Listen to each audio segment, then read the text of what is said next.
네, 눈이 오는 날이라서 날씨가 너무 춥습니다. 오늘 걸어오다가 운동 삼아 손가락이 얼어가지고 이렇게 추운 날씨에 많은 분들 정말 춥겠다. 그리고 이렇게 추운 날씨처럼 2월에 이 추위가 끝나고 봄이 오면 따뜻한 봄이 와야 되는데 정치는 그렇지 못하다. 정말 정치 비상입니다. 그래서 만들었죠. 수요일만 돌아오는 여의도 정비소입니다. 반갑습니다. 저는 박예슬입니다. 그리고 오늘 저와 함께 해주시는 분은 민생경제연구소 언론개혁위원장으로 이름 바꾸신 것 같아요. 네. 박영선 위원장님 모셨습니다. 인사 부탁드리겠습니다. 네, 반갑습니다. 박영선입니다.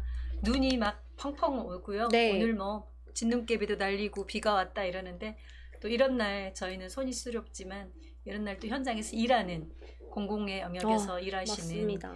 뭐 여객 터미널, 뭐 도로, 그다음 항공 곳곳에서 또 보이지 않게 우리 시민들 안전한 길을 위해 애써주시는 분들이 많습니다. 그분들에게도 감사한 마음을 전하는 그런 밤입니다. 네, 박영선 TV가 이름을 드디어 여러분 바꿨습니다. 박수 한번 부탁드리겠습니다. 오! 자, 어떤 채널명으로 이름이 바뀌었죠? 어떻게 검색해야 나오죠? 네, 박영선 하면 그분이 먼저 나오기 네. 때문에 그분이 아닌 진짜 고민 많이 했어요. 네.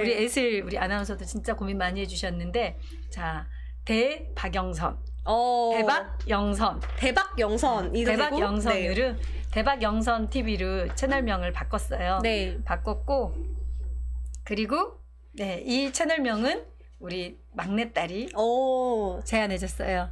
엄마 내자여야 돼 이러면서 네. 찐 영선, 뭐 영선이 영선 TV, 써니 TV 네. 다 촌스럽다고 그러면서 대박 영선으로 하자. 대박 터질 걸 기대하면서 했고 그리고 또 박영선, 대박영선대 박대박을 하든 누구 대 누구를 하든 다 자신 있지 않냐 네. 이러면서 네, 누구랑 대항을 하든 뭐 국정원 대 박영선, 뭐 검찰 대 박영선, 그렇죠. 네, 적폐 세력 대 박영선 해도 그리고 개혁에 앞장설 네. 수 있는 큰 일을 치를 박영선 이런 의미도 될 것 같아요. 대항의 이미지, 대전쟁을 앞둔 네. 박영선입니다. 네. 박수. 대박영선 이름 좋은 것 같아요. 딱 라임이 맞아요. 왜냐 대박 그리고 영선 대박 칠 박영선이다 이것도 되고 정말 큰일을 낼 박영선이다도 되고 의미가 여러 가지가 되면서 너무 좋은 것 같아요. 그래서 이제 검색할 때 여러분 박영선 TV라고 검색 안 하셔도 되고요. 대박영선만 치면 제일 먼저 떠오르더라고요. 제가 구글 유튜브에 이미 검색해봤습니다. 대박영선 치면 뭐가 다른 게 나오나 싶어서 대박영선을 검색했더니 딱 대박영선 TV가 나오더라고요. 축하드립니다. 고맙습니다. 대박영선 많은 구독, 좋아요, 알람 아직 안 하신 분 있으면 꼭 해주세요. 네, 지금 대박영선 TV 사랑디엔 이별님 박영선 위원장님 안녕하세요. 새날 방송 잘 봤습니다. 화이팅입니다. 네. 어제 또 새날 출연하셨잖아요. 네네. 어떠셨어요? 어제 새날 처음 갔는데 네. 처음에 시작할 때는 비사감이냐 이런 말씀을 네. 푸나님이 하셨는데 나중에 갈수록 편안해졌던 것 같아요. 네. 그리고 그 멤버들도 너무 좋으신 분들이어서 편안하게 우리 안방처럼 이렇게 방송했습니다. 맞습니다. 새날에 가면 고양이가 한 마리 있잖아요. 너무 고양이 너무 사랑스럽죠? 예뻐요. 너무 사랑스럽고 귀여운데 저도 가서 만졌을 때 궁디팡팡을 해달라고 해서 궁디를 다다다다닥 두드려줬어요. 근데 끊임없이 두드려달라고 해서 손목이 아팠었다. 사실 이런 이야기보다는 오늘 정치 이야기 이제 본격적으로 시작해봐야 될 것 같아요. 이틀만 또 일어났습니다. 일주일도 안 된 것 같은데요. 윤석열 대통령 주재의 의사협회 대화하는 자리였던 것 같아요. 또 윤석열 대통령에게 항의하려고 하는데 윤석열 대통령의 경호원들이 경호처에서 또 입을 틀어막고 사지를 들어서 내쫓았다. 어떻게 보세요? 대한민국이 지금 과거에는 백골단으로 네. 하얀 모자를 쓴 헬멧을 쓴 백골단들이 노동자들 그다음 대학생들을 쥐어패고 강제로 때리고 연행해 가고 그렇죠. 사지를 들어서 연행해 가고 그건데 지금 그 장면을 그대로 보는 것 같아요. 그러니까 군사독재 시절에 민주주의를 외치는 사람들을 잡아가고 정치적으로 정부에 불편한 이야기했던 사람들은 또 음지로 조용히 납치해서 잡아가고 이랬는데 지금은 그냥 대화를 할 수 있는 맨몸에 아무것도 쥐지 않고 또 1인이에요 대부분.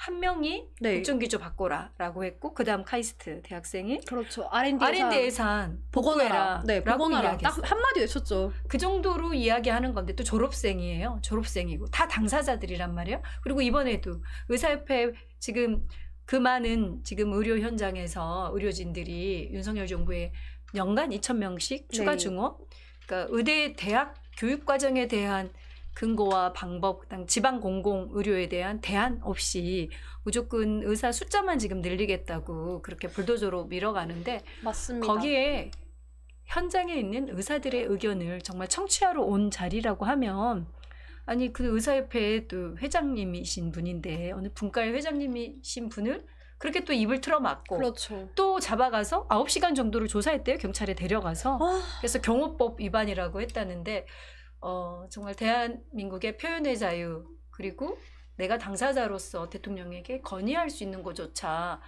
차단하는 것은 네. 민주주의가 근본적으로 무너지고 있는 위협받고 거죠. 있어요. 무너지고 더 많은 현장의 노동자 서민들의 목소리는 아예 듣지도 않겠다라는 거를 적나라하게 보여주고 있어서 야당 대표를 미래가 걱정입니다. 더. 압수수색하고 계속해서 야당 대표 만나지 않았잖아요. 이제는 국민들의 음성조차 듣지 않겠다. 공적인 자리에서 행사에서 대통령에게 발언을 했다는 이유로 입이 틀어막힌 채 사지가 들려서 쫓겨난다? 상상도 못했던 대한민국 사회가 아닌가. 이런 정치사가 된데 가장 큰 배경이 뭘까 너무 궁금하더라고요.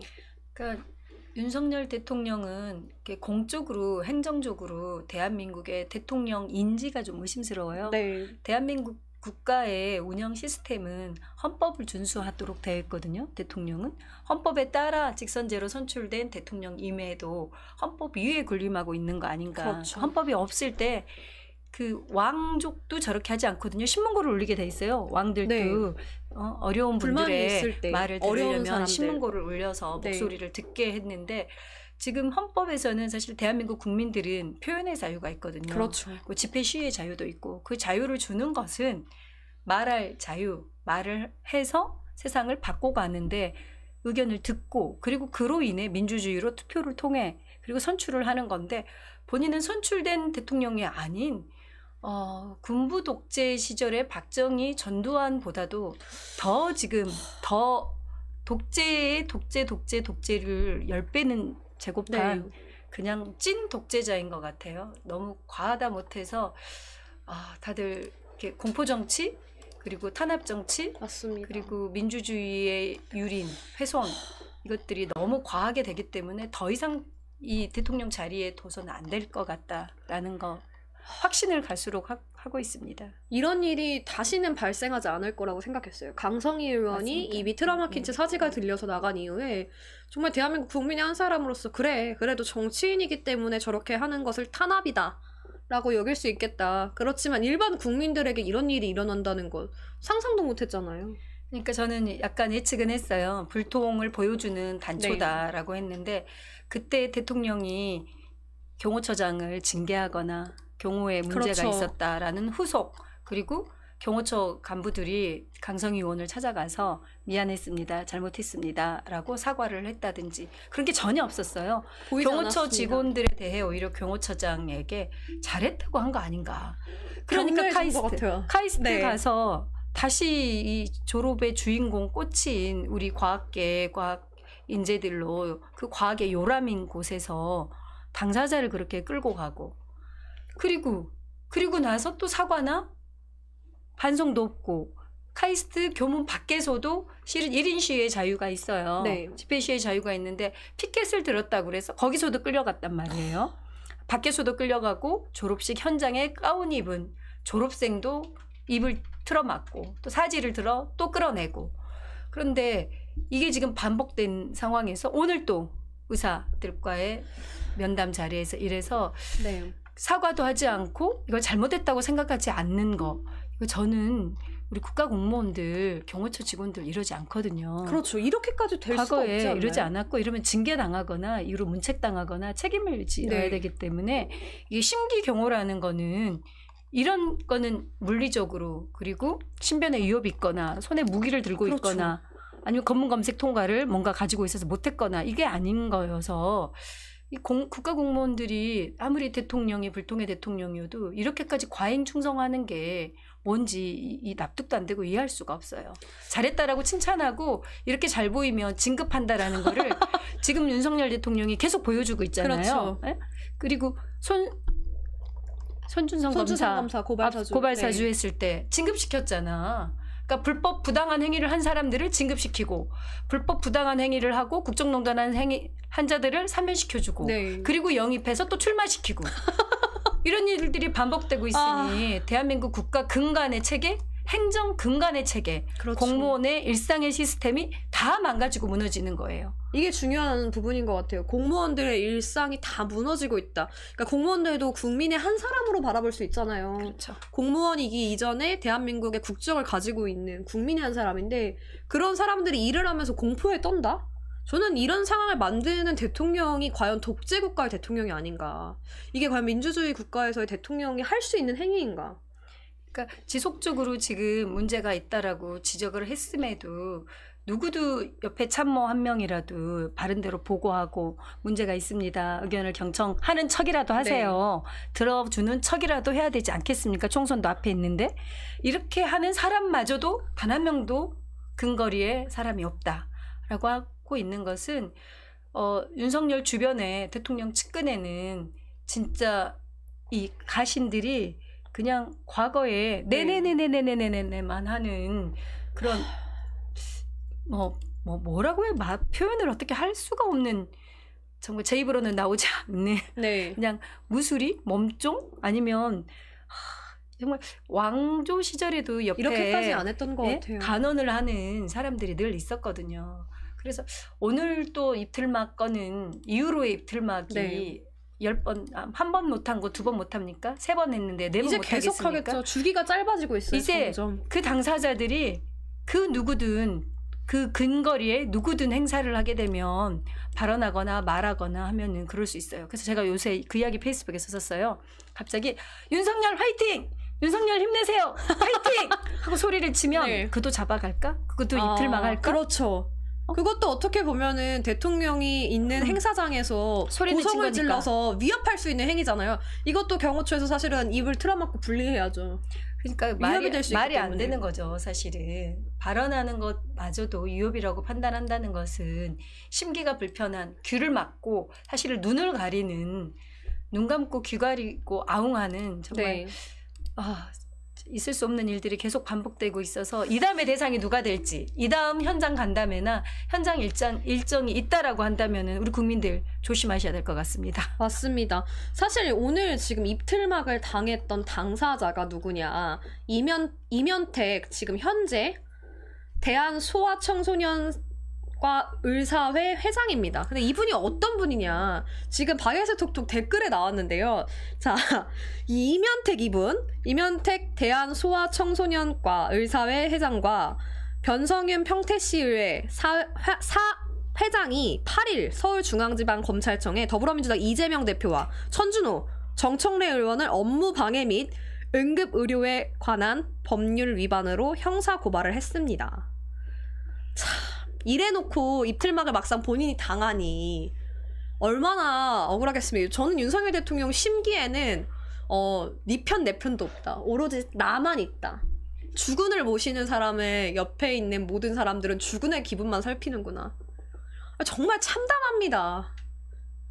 네 편 내 편도 없는 거예요. 윤석열 대통령의 오로지 심기, 대통령을 안위를 위한 것, 대통령 기분 상하지 않게 하기 위한 경우, 이게 대한민국 경호처가 해야 될 일입니까? 이런 일에 국민들 세금이 들어가는 게 저는 정말 소름이 끼쳐요. 그러니까 소아청소년과 같은 경우는 수도권 집중으로 되어 있고 사실은 지역 공공성, 지역 의료 중에 산부인과하고 네. 소아청소년과가 정말 작은 군 단위에는 소아청소년과가 아예 없어요. 네. 없어지고 무너져가고 있거든요. 그래서 지역 공공의료 확대에서는 반드시 산부인과하고 소아청소년과가 꼭 필요한 과이긴 하거든요. 이에 대한 대안을 아마 제시하고 이야기를 하고자 갔을 것 같아요. 그리고 본인들을 계속 지지해줬던 근간의 네. 회장임에도 이마저도 이렇게 입틀막을 해갔다는 것은 가까운 그 누구의 이야기도 듣고 싶지 않다. 오로지 나의 기분만, 네. 나의 안위만 생각한다라는 것이죠. 지금 속보로 나왔는데요. 국민의힘에서 민주당에서 탈당한 인사 영입을 검토 중입니다. 그저께 탈당했던 김영주 국회 부의장에 대해서 영입을 하려고 물밑에서 지금 검토 중이라는 게 채널A 단독 보도로 방금 실시간에 나왔습니다. 이 이야기를 이제 본격적으로 시작해야 될 것 같아요. 최근에 좀 충격적이었죠. 이틀 전이었습니다. 그저께 국민의힘 김영주 국회 부의장이죠. 의원이 탈당을 했습니다. 당시 하위 20% 국회의원 평가에 내가 들었기 때문에 민주당이 이재명 당대표의 사당화가 되고 있다라고 밝히면서 더 이상 이런 정치를 할 수 없기 때문에 탈당하겠다라는 입장을 밝혔습니다. 좀 어떻게 보셨어요? 지금까지 이분이 4선까지 하셨고 지금 5선에 도전하는 네. 상황인데요. 본인이 4년에 한 번씩 이 의원 평가에 대해 평가 객관적인 기준 몇 점 의정 활동하고 그리고 성과 그다음 내역들을 네. 객관적인 평가 기준이 있습니다. 근데 그 중에 맞습니다. 사실은 당원들과 지역민들의 민심 부분에서 뭔가 잘못 나온 것 같아요. 네. 그러니까 뭐 법안 발의나 뭐 출석률이나 본인이 열심히 잘해왔다라고 하는데 그것 또한 평가거든요. 그리고 본인이 그 평가 기준에 의해 4년 전에도 네. 평가받아서 당내 경선을 해서 또 국회의원이 됐단 말이에요. 그렇죠. 이번에 기준이 확 바뀐 게 별로 없어요. 그렇죠. 거의 확 바뀐 게 없고 지난번 기준하고 거의 대동소이하고 이 기준은 이미 1년 전에 이미 확정이 돼 있었어요.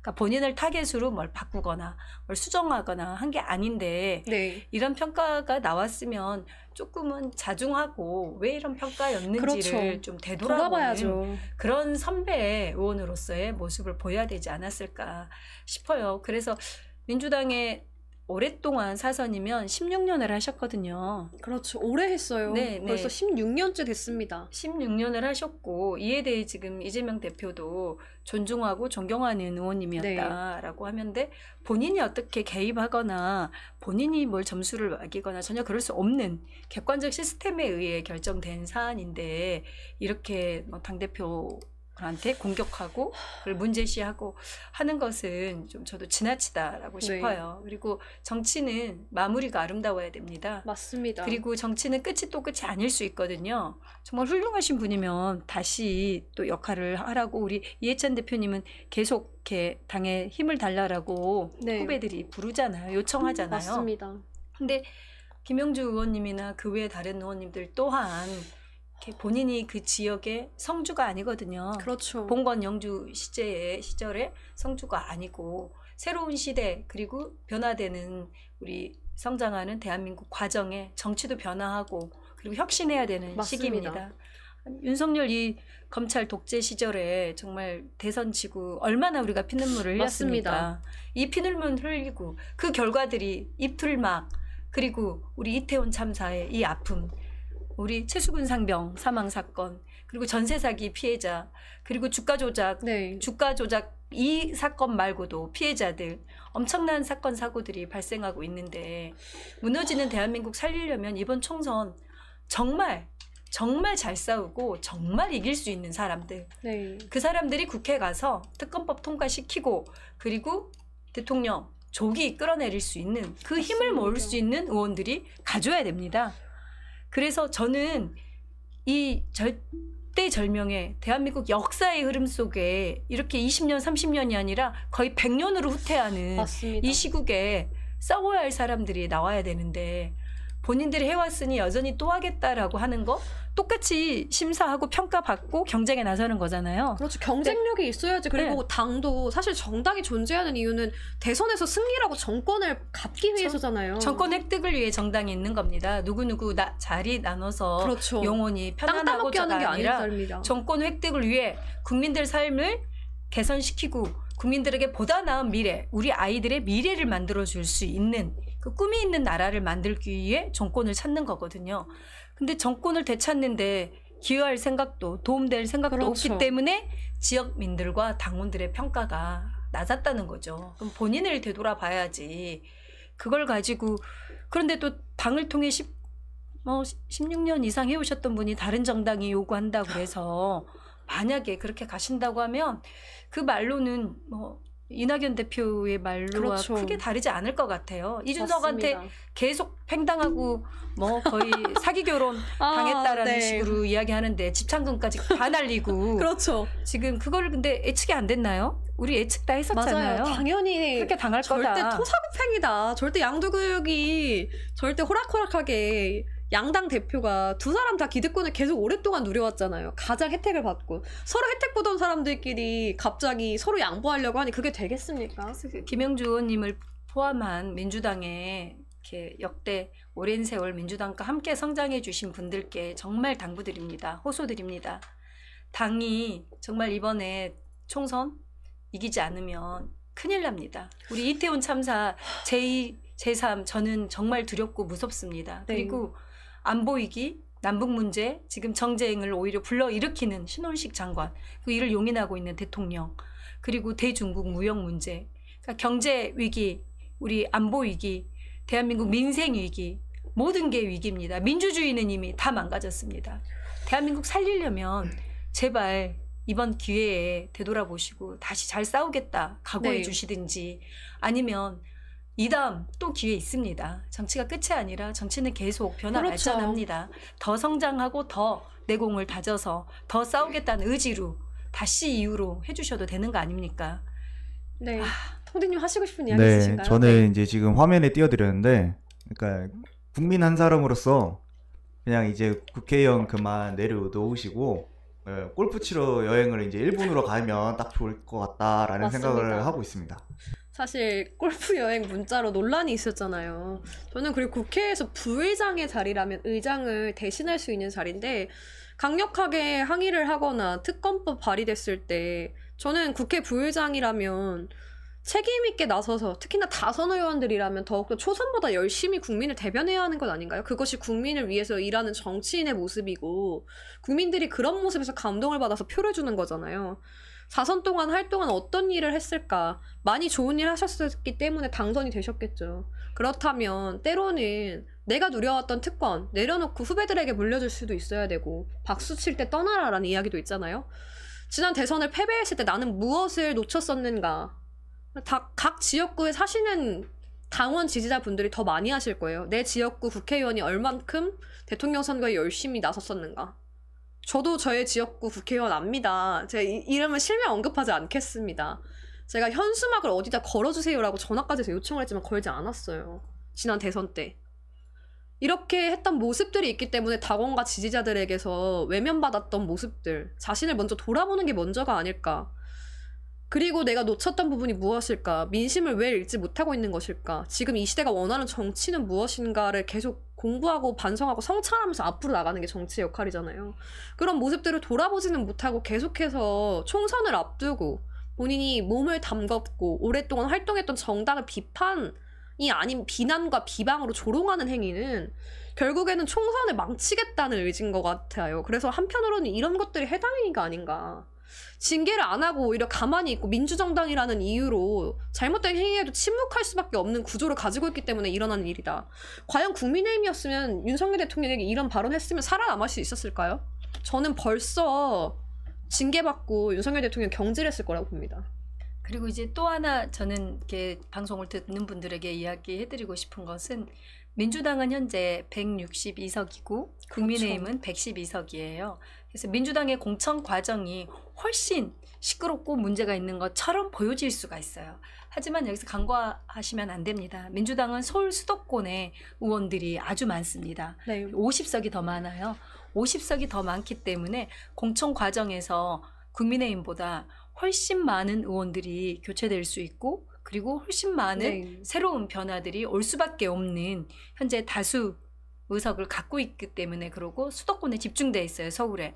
그렇다 보니 중앙 언론들과 중앙 매체들이 이제 중앙 집중으로 하고 있고, 그리고 또 하나, 국민의힘은 공천 이후로도 좀 조용할 겁니다. 할 수밖에 그렇죠. 없어요. 왜냐면 검사 출신의 법무부 장관 한동훈이 비대위원장으로 있고, 그리고 무서운 막 날려버릴 수 있는 윤석열 대통령이 있기 때문에 캐비넷에 뭔가 가지고 있을 수 있고, 그리고 또 맞습니다. 하나 떡고물이 있습니다. 자리를 줄 수 있어요, 여당은. 이게 진짜 네. 무서운 것 같아요. 총선 후에 네. 장관, 차관 입각할 수 있는 자리가 있고, 그리고 공기업 사장, 그리고 산하기관 기관장 해서 3,000개 이상의 자리가 있기 때문에 이 자리를 가지고 총선에서 떨어지고 시끄럽게 하면 그 다음 갈 자리도 없어지기 때문에 총선에서 공천 과정이 네. 밀려나도 하루 이틀은 지지자들 때문에 잠깐 반발했다가 중앙에서 연락 오면은 바로 조용하죠. 깨갱하는 겁니다. 네. 그런데 민주당은 야당이거든요. 야당이어서 국회의원 자리가 아니면 이유로 뭐 이렇게 본인 전망이 없는 분일수록 더 시끄럽게 하시거나 다른 정당으로 위탁까지 해서라도 자리를 갖기 위한 그런 몸부림이 좀 있을 수는 있어요. 과거에도 그런 전례들이 있었고요.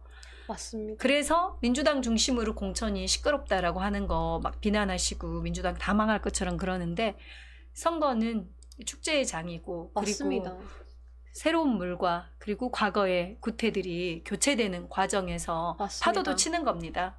파도도 치고 소리도 나는 거여서 이 시기 지나고 나면 또 민주당 일치 단결돼서 또 잘 해 나가야 되고 헤쳐 나가야 되고 힘을 실어드려야 됩니다. 맞습니다. 인사이트 TV에 우리 김강우님께서 우와 역시 꼼꼼한 박영선 언론위원장님 최고십니다. 네. 라는 댓글 남겨주셨고요. 안진걸 TV에서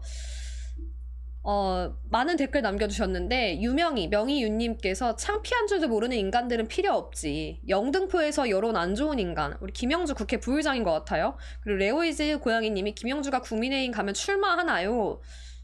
그리고 아트필님 빙고 저도 그렇게 댓글 쓰는데 라는 댓글 남겨주셨습니다.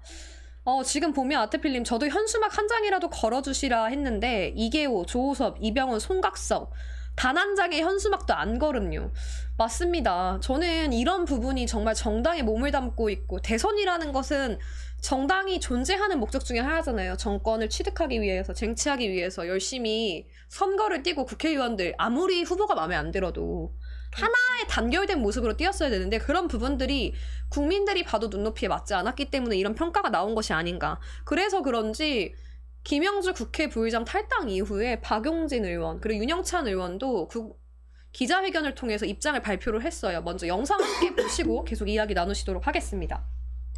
박용진이 꼴찌다라고 하는 평가를 제 스스로 공개한 거예요. 치욕스럽죠. 더불어민주당의 목표는 무엇입니까? 윤석열 정권에 대한 심판입니까? 아니면 이재명 대표 개인 사당화의 완성입니까? 윤영찬 의원 발언을 보면 더불어민주당 존재 이유가 무엇이냐? 과연 윤석열 정권 심판이냐? 이재명 당대표의 사당화냐? 목적이 무엇입니까? 라고 발언을 합니다. 국회의원 하위 20% 평가에 들었기 때문에 본인들이 이 결과에 납득할 수 없다. 납득할 수 이유를 설명해 달라는 건데 어떻게 보셨어요, 좀? 저는 좀 부끄러워요. 본인들이 네. 이렇게 평가를 받았다라고 본인들이 아우팅하신 거거든요. 그렇죠. 누가 이렇게 점수를 공개하세요를 하지 않았어요. 그리고 의정 활동이나 국민과의 소통이나 그리고 당과의 움직임이나 뭐 당의 기여도나 여러 가지 항목 중에 본인이 낮았던 항목이 분명히 있을 거거든요. 그렇죠.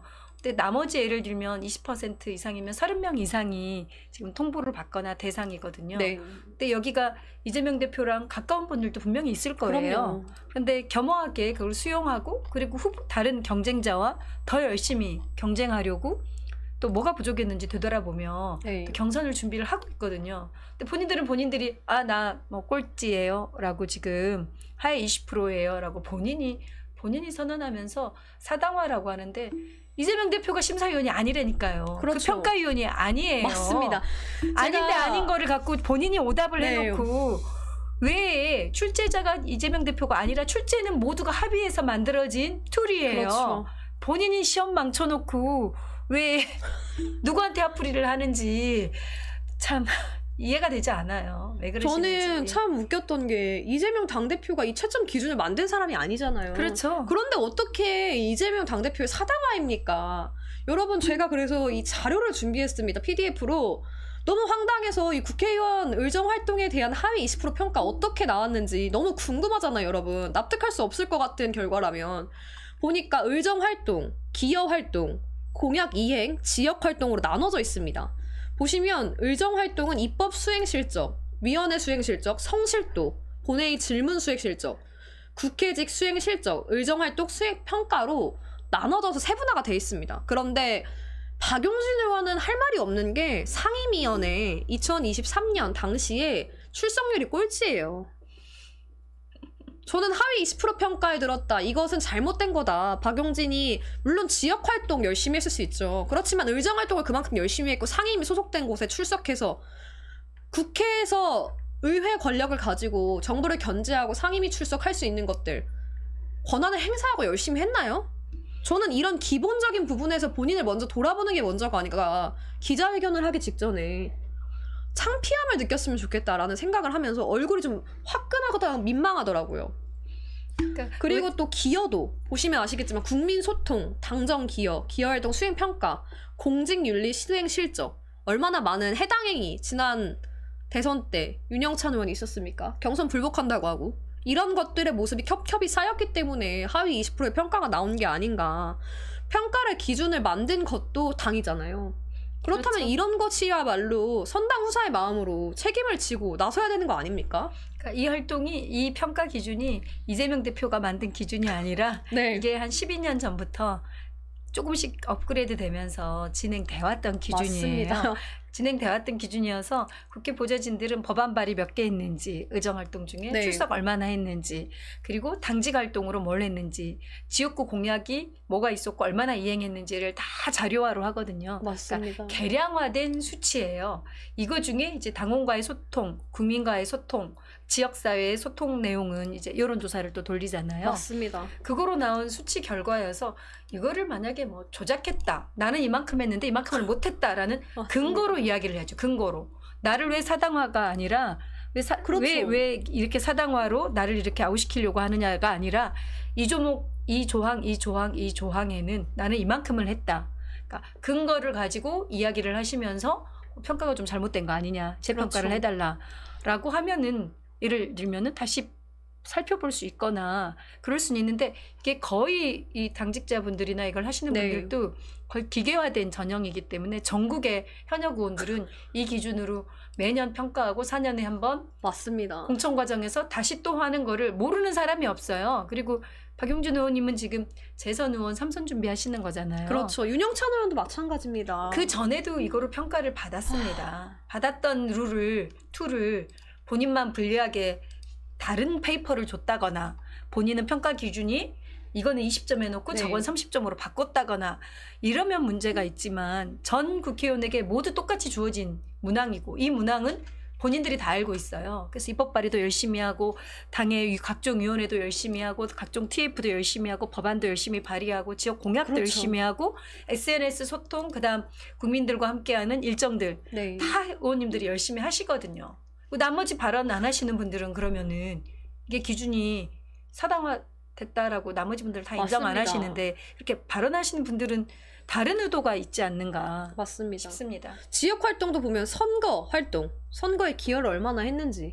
지난 대선을 여러분 돌아보십시오. 저는 하위 20% 평가받은 의원들 지역 활동에서 선거 활동도 있습니다. 그리고 주민 참여, 당원 참여, 당원 관리 및 당원 배가 운동 얼마나 열심히 했는지. 사실 당원 모집을 가장 열심히 한 게 대선 이후에 이재명 당대표였어요. 그래서 당원들이 갑자기 급증했죠. 그런 모습들을 보면 이런 것들이 다 겹겹이 쌓이고 그동안 했던 의정 활동들 뿐만 아니라 지역에서 당에 기여한 기여도 그냥 단순히 본인의 조직만 관리한 것이 아니라 진짜 당을 위해서 헌신했던 모습들이 있었나.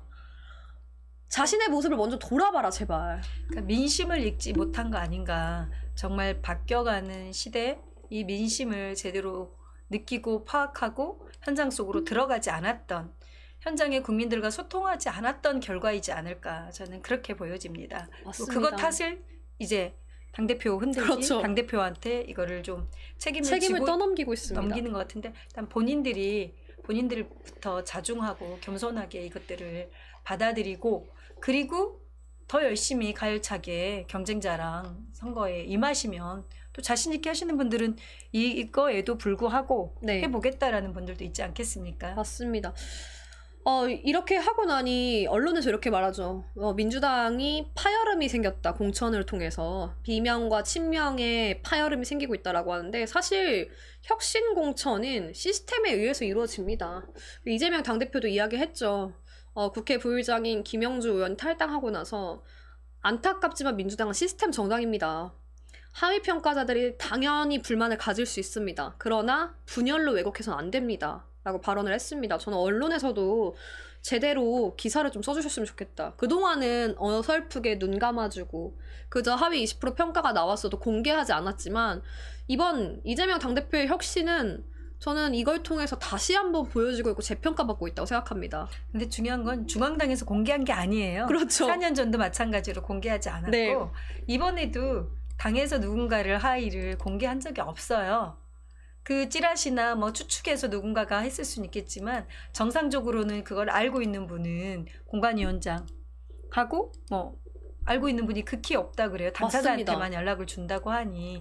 그래서 당의 당직자분들도 대부분 모르시는데 본인들이 아우팅을 하신 거예요. 맞아요. 맞습니다. 그래서 그럴 필요가 있는가. 4년 전에도 20% 네. 하신 분들은 평가 기준에서 경쟁에서 이상하게 떨어지신 분들이 있었거든요. 그게 그때도 우리도 찌라시도 돌고 했는데 당사자들이 그냥 나 아니다, 20% 아니다라고 그냥 부인하셨어요, 오히려. 근데 지금은 본인들이 부인하고 아무 말도 안 해도 될 거를 본인들이 나서서 이야기라고 했죠. 오히려 본인들이 그렇게 하는 것은 어딘가를 디딤돌로 딛고 나가기 위한 명분 아닌가. 그렇죠. 너무 과하게 생각하면 그렇게까지 의심이 되는 거죠. 네. 맞습니다. 스스로 오히려 이런 것을 아우팅하면서 내가 이 일을 안 했습니다. 국민 여러분. 그렇지만 나 지역 활동은 열심히 하지 않았습니까? 떼쓰는 어린아이 같은 모습이에요. 그래서 안타깝고 한편으로는 민주당이라는 정당에서 오랫동안 뿌리를 내리고 활동했던 만큼 좀 멋있는 모습, 멋진 은퇴의 모습, 그리고 후배들과 나보다 더 나은 사람, 나보다 일을 더 잘할 수 있는 사람에게 자리를 물려주는 그런 선당후사의 마음이 더 필요한 시기가 아닌가. 그러니까 정치는 제가 끝이 아니라고 그랬잖아요. 정청래 의원, 김종인 비대위원장 네. 때 컷당했어요. 의정활동 본인도 완전 열심히 했다라고 하는데 이제 그때 당시에 본인도 억울했죠. 억울했지만 당과 함께 컷당한 사람들과 함께 유세단 만들어서 그러니까 전국을 돌며 붐을 일으키겠다라고 해서 오히려 그때 모습을 보고 당원들이 정청래 의원이 달라졌네? 원래 저런 모습도 있었네? 당 중심으로 선당후사 하네? 그렇죠. 라고 해서 그래서 결국 최고위원까지 지금 된 거 아닙니까? 그래서 정치는 끝이 아니라 또 거기서 다시 심기일전 노력하고 당과 함께 움직인다면 다음에 또 기회가 있지 않겠습니까? 그리고 저는 정말 윤석열 정권과 얼만큼 싸우고 있고 윤석열 정권 심판, 윤영찬 의원 얘기했잖아요. 그럼 그동안의 의정활동, 윤석열 정권 취임 이후에 본인 스스로가 얼만큼 윤석열 정권을 비판하고 윤석열 정권이 하는 무도한 짓에 대해서 국민을 대변했는가를 돌아보는 모습이 먼저가 아닐까. 국민들이 오히려 더 많이 알고 있고 더 많이 보고 있고 지켜보고 있기 때문에 나온 결과다. 오히려 국민의 목소리를 듣겠다면 이러한 음성 그리고 이러한 당의 결정을 따르는 것이 옳은 행위가 아닌가라는 생각을 합니다. 그리고 이런 면에서 참 잘 싸울 수 있는 사람들이 보이지 않는 곳에 많이 있습니다. 여러분, 우리 박영선 위원장님도 저는 굉장히 강력 추천합니다. 똑똑하시고 잘 싸우고 논리적이고, 여러분 국회에서 노회찬 의원 보좌관도 하시고 그리고 또 진선미 의원과도 활동 오래 하셨잖아요. 그만큼 국회가 돌아가는 상황들, 국회 입법 시스템, 그리고 어떤 것들이 법제화되어야 되는지 너무 많이 잘 알고 계시기 때문에 잘 알고 있는 사람이 잘 바꿀 수 있잖아요. 네, 그래서 박영선 위원장님 여러분 많이 좀 사랑해주시고 응원해주시고, 우리 박영선 위원장님도 국회에 들어가실 수 있도록 여러분 많이 힘껏 여러분 지지를 좀 보내주시고 사랑해주시면 큰 도움이 될 것 같습니다. 네, 첫날부터 실습, 수습 아닌, 초선 아닌 정말 전투력 배가 되고 네. 입법도 알고 전략도 알고 싸워도 봤던, 그리고 이기는 전략, 그렇죠. 이기는 입법 기술, 이기는 선거를 해봤던 그런 준비되어 있는 사람들이 당내에는 많이 있습니다. 네. 그중에 저도 한 명이기도 하고요. 네. 맞습니다. 아, 정말 시간이 재밌는 네, 훌쩍 시간이 가네요. 훌쩍 가네요. 네. 오늘 이야기하다 보니까 짧게 이야기를 하고 넘어가겠습니다. 결국엔 개혁신당이 파열음이 나버렸죠. 개혁신당이 진짜 파열이 났습니다. 여러분 보시면 아시겠지만 예상된 수순이었잖아요. 알고 있었죠, 저희가. 네. 그리고 어떻게 깨지나 보자라고 관망하고 구경하고 있었는데 뭐 이준석과 이낙연 두 정당의 두 양 이유는- 전 대표죠. 네. 양당의 전 대표인데 전 너무 웃겼던 지점이 김정민 의원이 이렇게 발언합니다. 전두환 같다. 전두환 같다라는 발언을 하면서 최고위원회에서 고성을 지르고 나오고 그 다음날 바로 결별을 선언했어요. 예정됐던 뭐 과정으로 그렇긴 했으나 좀 빨랐어요. 생각보다 좀 빨랐고 네. 11일 만에 헤어졌는데 헤어졌습니다. 뭐 혼수 준비 다 하고 그리고 네. 도장만 안 했지 사실 동거를 한 거잖아요. 사실혼 관계로 있다가 이제 11일 만에 헤어졌는데 참 부끄럽습니다. 우리 정치가 민주당에서 그래도 당대표까지 가셨고 총리까지 가셨고 네. 그리고 지역에서 5선 가깝게 당선되셨던 그분이 사실은 이준석 당에 사실은 뭐 고개 숙이고 들어갔다가 네. 모든 결정권을 옥새도 쥐고 총선 총괄 기획과 홍보와 집행을 이준석이 다 하겠다라고 하니 본인들은 결정권이 없이 그냥 이용당한다 생각한 것 같은데 그걸 왜 처음부터 예측하지 못했는지 다른 사람은 다 알고 있는데 그렇죠. 모든 국민들이 오히려 그래 댓글 보면 지금 박영선 TV에도 정우님께서 총선 후에 갈라질 줄 알았는데. 그러게 너무 빨랐어요. 저도 총선 후에 갈라질 줄 알았어요. 근데 너무 빨리 갈라졌고 갈라지면서도 전두환에 빗대서 이준석 장 대표를 표현하더라고요. 전두환 방식이다. 전두환 쿠데타처럼 이렇게 빠르게 선거제도를 통해서 당을 장악하려고 하는 이런 것에 어떻게 민주정당의 한 사람으로서 내가 민주정당 소속인 사람으로서 어떻게 이런 것을 이해할 수 있겠느냐. 이건 불가능한 일이다. 라고 얘기했던 김종민 의원의 발언을 들으면서 예견된 수순이었는데 저는 다시 그래도 이후에 손을 잡을 줄 알았는데 이제 영원한 결별을 한 것 같아요. 박원석 전 정의당 의원이 이런 발언을 했습니다. 한번 들어보시죠. 이거는요, 국민도 속고 저도 속은 겁니다. 왜냐하면 기성정당의 사수를 여기 와서 부리면 안 돼요. 윤핵관이 윤 대통령이 이준석을 두들겨 패서 내쫓았던 논리를 여기 와서 지금 이준석이 하고 있는 겁니다. 그러려면 제3지대 통합을 왜 합니까? 이준석 대표 정치 이렇게 하면 안 돼요. 박원석 전 의원이 이렇게 얘기합니다. 이거 윤석열 대통령이 지난 이준석 전 당대표 쫓아내는 방법을 그대로 와서 쓰고 있다라고 표현하면서 다를 것이 없고 이준석 이렇게 정치하면 안 된다. 그거를 박원석 의원님이 모르셨다면 네. 너무 정치를 해맑게 하셨던 거 아닌가. 이준석의 정치는 그동안의 정치를 지금까지 올라오기까지 이준석은 갈라치기, 분열하기, 네. 그리고 혐오 정치와 갈라치기 정치로 그동안 여기까지 올라왔거든요. 이준석의 정당은 누구를 살리고 함께하는 화합과 포용의 정치를 배운 적이 없어요. 네. 20대 갈라치기, 남녀 갈라치기, 그리고 장애 비장애 갈라치기, 청소년 젊은 층들과 노인 갈라치기, 이 세대별, 성별, 그리고 직능별 모든 네. 거를 갈라치기로 본인이 정치의 자산을 삼아온 사람이에요. 근데 이한테 윤석열을 봤다라고 하는 게 이게 말이 됩니까? 말입니까? 막걸리입니까? 네. 그리고 뭘 기대하고 가셨는지 뭔가 기대하셨다는 것 자체가 참 신기루를 쫓았던 거 아닌가 싶어요. 신기루를 쫓았다는 이야기가 맞는 것 같은 게 모든 국민들이 이미 다 알고 있었던 예견된 수순입니다. 양두구육 잠깐 눈물은 흘렸지만 그 본질은 변함없이 양두구육이잖아요. 그래서 박원석 의원님 과거에 시민사회 활동 운동하고 진보정당에 그렇죠. 가셔서 나름 또 괜찮은 과거에 그 MB 때 광우병 촛불 집회 때 사이도 보시고 하셔서 좋아하는 분들이 꽤 많았는데 이번 이 사건을 보면서 실망하는 분들이 너무 맞습니다. 늘어났을 것 같아요. 그래서 참 아쉽습니다. 좋은 분을 우리가 또 잃어가는 모습을 확인하고 있습니다. 맞습니다. 그래서 더욱더 이번 총선이 중요해지는 것 같은데 오히려 저는 이렇게 계속 파열음이 나는 것 같은 개혁 신당의 모습들을 보고 그리고 정말 진통을 앓지만 정말 뼈를 깎는 고통으로 열심히 혁신하려고 하는 이재명 당대표의 진심이 이번 총선에서 좀 통하지 않을까. 그렇지만 한편으로는 조금 더 새로운 모습, 새술은 새부대, 새로운 인물들이 많이 나오고 정말 윤석열 정부를 견제하고 잘 싸워줄 수 있는 인물이 많았으면 좋겠다. 그러니까 과거에도 선거 때마다 사실은 45% 이상의 현역들이 교체가 됐거든요. 그러니까 과거에도 정당은 기본적으로 40% 이상은 계속 새로운 성장 세대들이 들어와서 당을 좀 바꿔 가거든요. 그러니까 전 시대에 있는 상품들을 오래된 명품 골동품도 필요하겠죠. 골동품도 필요하겠지만 그게 가치가 있어야죠.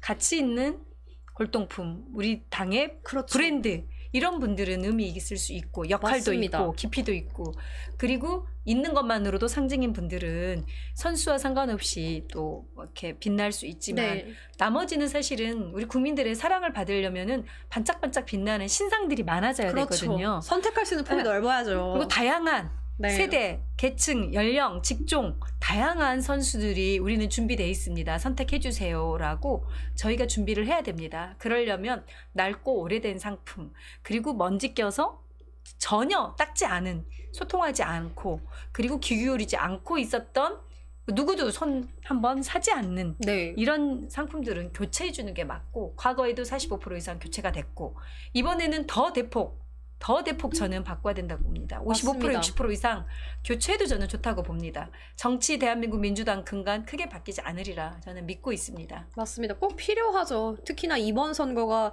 정권 조기, 종료라는 국민들의 희망이 들어있는 만큼 새술은 새부대, 뼈를 깎는 혁신이 진짜 필요한 시점이다. 그런 면에서 이재명 당대표가 그 본격적으로 숨겨진 칼을 드디어 빼들었다. 그리고 한편으로는 더욱 희망차게 앞으로 나아갈 수 있는 계기를 만들고 있구나. 그러면서 참 책임 있는 정치인의 모습이라고 느꼈던 지점들이 몇 가지 있는 것 같아요. 모든 책임은 저한테 돌려라 라고 말하는 걸 보면서 아, 당대표가 그동안의 시스템 공천 그리고 했던 시스템을 비난, 비방 다 내가 감수하겠다. 그렇지만 혁신으로 나아가겠다. 그런데 한 걸음 더 나갔으면 좋겠어요. 저는 개인적으로 그렇게 생각합니다. 진짜 새술은 새부대 그리고 새로운 인물들이 새로운 정치를 할 수 있는 희망적 민주당 만들어 주실 수 있으리라 좀 믿습니다. 조금 아쉬운 게 이 역할들을 사실은 과거에는 사무총장이 하거나 누군가 책임지는 네. 대리인을 좀 내세워서 했는데 이번에는 대표가 직접 내가 나섰죠. 안고 가겠다라고 해서 조금은 안쓰럽고 네. 조금은 그리고 그거 좀 나눠서 하시지 모든 비난의 화살을 본인이 왜 다 맞으려고 하시나 그래서 그때 이렇게 그 암살 살인 미수 네. 이후에 결심을 정말 더 강하게 하신 것 하고 온 같아요. 것 같아요. 예. 그런 모습들이 빛나게 되고 이번 총선에서 좋은 결과로 발휘가 되도록 그리고 우리 박영선 위원장님도 잘 싸우십니다. 투사예요, 투사. 진짜 투사의 기질이 강하신 분이기 때문에 정말 윤석열 정권이 벌벌 떨지 않을까. 그래서 여러분들 많이 좀 응원해 주시고 계속 지켜봐 주시고 또 일을 못하면 왜 못하냐 따져도 주시고 이야기를 또 잘 들어주시기 때문에 열심히 일하실 수 있도록 기회를 만들고 제공할 수 있어야 할 것 같습니다.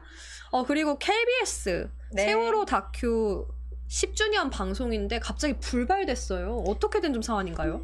그 KBS PD들이 작년입니다. 박민 사장이 오기 전에 사실은 매일매일 매주 있는 방송들은 이렇게 개편 때마다 정해지는데 예를 들면 6.25 뭐 50주년, 그렇죠. 예를 들면 8.15 뭐 50주년 이렇게 10주년, 20주년, 30주년은 특별팀이 준비가 돼요. 되죠. 구성이 네, 되고. 네. 특별팀이고 세월호 참사가 4월 16일이고 지금 10주기가 다가오고 있거든요. 그래서 우리 대한민국의 정말 꽃 같은 우리 아이들의 그 참사로 인한 대한민국이 안전한 대한민국, 안전한 사회 만들자라고 약속했었거든요. 이런 일을 제발 시키지 말자라고 했는데 또 2000 참사가 터졌지 않습니까? 그래서 KBS에서 이 방송 편성은 지난해 박민 사장 오기 전에 9월, 10월에 확정이 됐어요. 이미 1년 전부터 네. 확정이 돼 있던 확정돼서 거네요. 준비해서 기획과 그리고 콘티와 작가와 그리고 만나야 될 대상들까지 다 해서 인터뷰하고 있고 40% 이상 지금 진행이 됐고 제작이 그럼 이미 들어간 거네요. 제작은 이미 들어가서 인터뷰도 한참 진행을 한 거죠. 네. 한참 진행을 했고 4월 18일 방송이에요. 18일 방송 편성일로 편성일도 잡아줬고 그랬는데 이거를 제작 본부장이라는 분이 저희 그 KBS 안에서는 사실은 이 제작 본부장 또한 그 거의 이렇게 뭐 일배에 가까울 만큼 네. 좀 뭐 정치적으로 편향적이고 그리고 직원들에게는 일방적인 네. 좀 독재적인 그런 분이 지금 제작 본부장으로 박민 사장이 와서 바로 앉혔고 아하. 이 사람이 이제 뭐 주진우 하차나 다른 분들 다 통보해서 하차도 시키고 더 라이브도 또 네, 날려버렸죠. 더 라이브도 날리고 네. 그러니까 프로그램 편성에서 데일리로 진행되는 거 없앴고 진행자들 MC들 다 교체했고 근데 이거는 기획 특집인데 기획 특집을 총선을 앞두고 있으니 총선 후거든요. 네. 총선이 연기해라. 총선에 영향을 준다라고 연기하라고 했어요. 네. 그런데 총선이 끝난 이후 방송이에요. 총선은 4월 10일이고 그렇죠. 방송일은 8일 뒤에요. 4월 18일. 18일이죠. 네. 그래서 그리고 뭐라 그러냐면 다른 재난과 연계해서 PTSD 증후군으로 연계해서 방송을 하라는 거예요. 이게 무슨 말인 거예요? 무슨 말이고 무슨 논리인지를 근데 확실하게 이해할 수가 없네요. KBS가 준비된 이 기획 프로그램을 지금 방송을 못하게 막았는데 그전에는 대통령 특별대담 방송 했잖아요. 그렇죠. 설날 아침에 재방송까지 했어요. 그러면은 2월 10날이었어요. 대통령 담화는 김건희 특검, 김건희 수사를 요구하는 국민들한테는 총선의 가장 큰 지금 리스크고 국민들이 보기에는 문제점인데 네. 그것도 총선 영향력이 있는 거잖아요. 그런데 2번이나 방송을 해놓고 그렇죠. 그랬던 KBS가 지금 방송을 안 하기로 했는데 이거를 또 보도한 거는 KBS가 아니라 MBC입니다. 예, MBC 보도를 네. 그럼 한번 보실까요? 함께 보시고 이야기 네. 계속 나누시도록 하겠습니다. KBS가 당초 4월 중하순 방영을 목표로 제작 중이던 세월호 참사 10주기 다큐멘터리를 해당 시기에 방송하지 않기로 하고 이 같은 방침을 제작진에 통보한 것으로 알려졌습니다. KBS 다큐 인사이트 제작진은 세월호 10주기 다큐멘터리에 대해 사측으로부터 총선에 영향을 줄 수 있으니 방송 시기를 미루라는 지시를 받았다고 밝혔습니다. 제작진은 사내 PD협회 회원들에게 공유한 글에서 이재원 제작 1본부장이 세월호 다큐에 대해 6월 이후 다른 재난과 엮어 시리즈로 만들라고 했다며 제작진은 부당함을 호소하며 답변을 요구했으나 최종적으로 4월 방송은 불가하다는 통보를 받았다고 전했습니다. 이 본부장은 세월호 10주기 다큐가 총선에 영향을 줄 수 있다는 이유를 내세운 것으로 전해졌습니다. 아니 저 영상 보시면 여러분 아시겠지만 제작 본부장이 한 발언이 너무 황당한 게 다른 재난과 엮어서 다큐를 다시 기획하라네요. 이게 무슨 말이에요? 그러니까 세월호 참사 10주기를 거의 보도하지 말라는 거죠. 제작 중단해라를 지시한 거예요.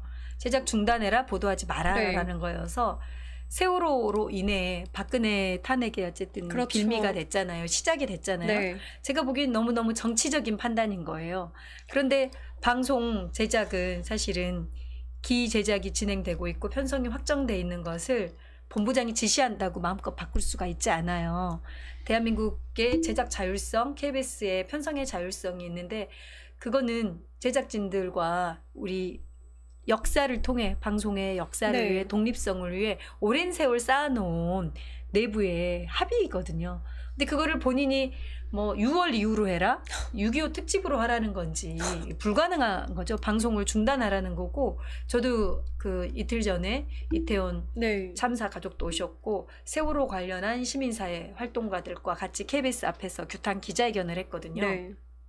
제작진들도 참담하다는 겁니다. 이렇게 일방의 지시로 진행되고 있던 방송을 중단할 수밖에 없어서 그래서 인터뷰를 기했던 분들을 모아놓고 설명을 드렸대요.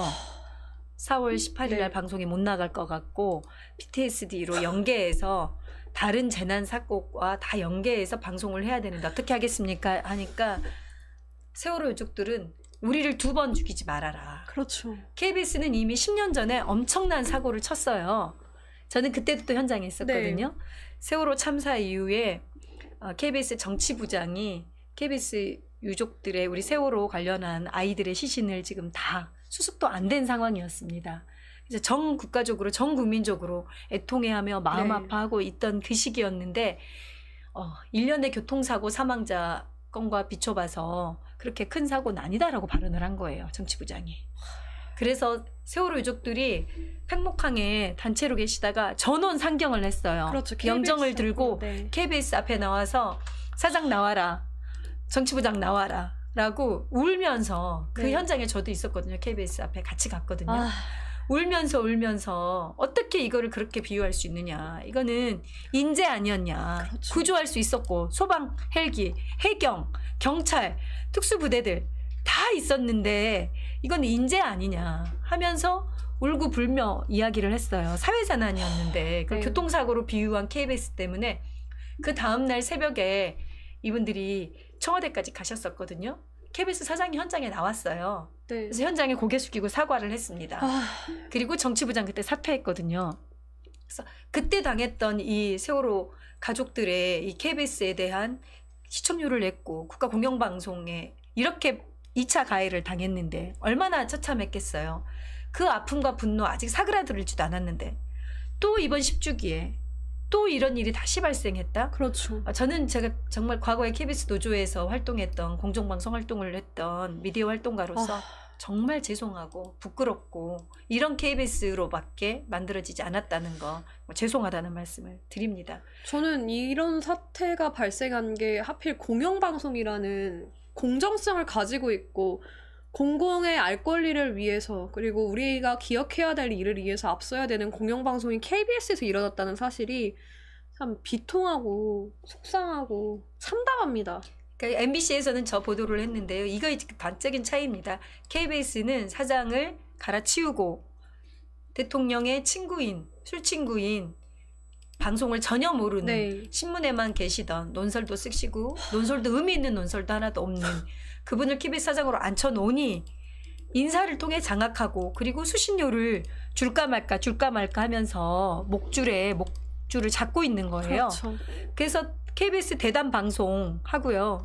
뭐 윤석열 홍보 방송, 김건희 쉴드 쳐주는 방송을 하고 수신료 분리징수 잠시 유예했어요 또. 네. 그러니까 한전에 우리 전기요금에 TV 수신료가 같이 나오거든요. 그걸 중단하라고 작년에 했거든요. 그러니까 이게 지금 4천억에서 4,500억이에요. 이 돈을 쥐고 있으면서 줄까 말까를 하면서 길들이기를 하는 거예요. 재정적으로 KBS 경영을 가지고 통제하고 있죠. 그리고 사장을 가지고 인사권과 그리고 본부장 인사를 통해 제작 자율성을 다 통제하고 억압하고 있는 거예요. 그래서 정권의 방송, 땡윤 방송, 정권 홍보 방송으로 이렇게 뭐 화장실에 화장지 같은 역할을 하고 있다라는 비난을 들을 만큼의 네. 방송으로 우리 국민의 전파, 국민을 위해 권력을 감시하고 국민들에게 아픔을 해소해줘야 될 방송을 이렇게 사유화를 하고 있는 거죠. 그래서 KBS를 이대로 두시면 안 됩니다. 네. 세월호 방송 꼭 방송될 수 있도록 네. 목소리 내주셔야 되고 오늘 지금 민주언론 시민연합이랑 시민사회와 촛불 시민들이 KBS 앞에서 지금 촛불 들고 세월호 방송 네. 촛불을 들겠다. 그게 10명이든 100명이든 20명이든 들겠다라고 해서 현장에 가 있는 데는 못 오고 여기로 왔는데 관심들 제발 네. 부탁드립니다. 방송 돼야죠. 아니 그리고 무슨 총선에 영향이 있습니까? 총선 이후 아니에요? 4월 18일이면? 그렇죠. 네. 무슨 영향이 있길래 그저 윤석열 대통령이 무책임하게 이태원 참사에 책임지지 못한 모습과 오버랩돼서 국민 여론이 들끓 거를 예상했기 때문에 대통령 심기 경호와 정권의 위태로움을 감추기 위한 제작 문화 아니에요? 그러니까 저는 아까 보여드렸던 시작의 입틀막처럼 방송도 정권에서 듣기 싫어하는 거, 기억하고 싶지 않아 하는 거, 국민들이 몰랐으면 하는 것 때문에 KBS 세월호 입틀막을 하고 있는 거예요. 그렇죠. KBS 입틀막, 세월호 진실, 세월호를 기억하려는 사람들의 입틀막을 지금 하고 있는 윤석열 정권이죠. 그러면서 KBS 사장은 그 자리에 계속 있다는 거 저는 용납할 수 없습니다. KBS 사장 당장 그만둬야 됩니다. 맞습니다. 국민 여러분께서 잊지 말고 지켜봐 주셔야 되는 것들이 많은 것 같아요. 정말 우리 국민들이 할 일이 너무 많아지는 정권인 것 같아요. 국민이 살아야 되는데 먹고 살고 생활을 해야 하는데 윤석열 정부가 국정 운영을 제대로 못하다 보니 너무 많은 것을 지켜봐야 되고 목소리를 높여야 되고 주권자로서 권리를 지키기 위해서 계속해서 투쟁해 나가야 되는 이런 현실들. 결국 이 모든 것들을 바꾸는 것도 정치의 역할이고 또한 대한민국 언론이 가야 되는 길이 아닌가라는 생각이 듭니다. 네. 그리고 우리 또 하나의 뉴스가 있었죠. 네. 어제죠. 방심위에서 MBC 네. 보도. 바이든 날리면 정말 국제적으로 해외에 나가서 사고를 치신 분은 국가의 국격을 떨어뜨리며 사고를 치신 분은 누구인지 우리는 다 알고 있는데 그리고 전국민 듣기 테스트 그렇게 수십 번을 되감아 들어도 다 우리는 똑같게 들리는데 그렇죠. 대통령과 대통령이 앉힌 낙하산의 방송위원장, 방송통신심의위원회 위원장 이런 분들은 제대로 안 들리는 것 같습니다. 어떻게 MBC 보도에 대해 과징금 가장 큰 중징계거든요. 네. 이거는 허가 과정에 재허가 과정에 엄청나게 큰 벌칙을 주는 과징금 결정을 했어요. 그 법원에서 네. 이 보도에 대해 사실은 1심에서는 이게 바이든이라고 했는지 날리면이라고 했는지 판독이 불가능하다고 한 거예요. 네. 예? 불가능하다고 그랬고 욕설은 했다. 라고 법원에서 네, 인정을 했어요. 이 새끼는 했다. 네. 네.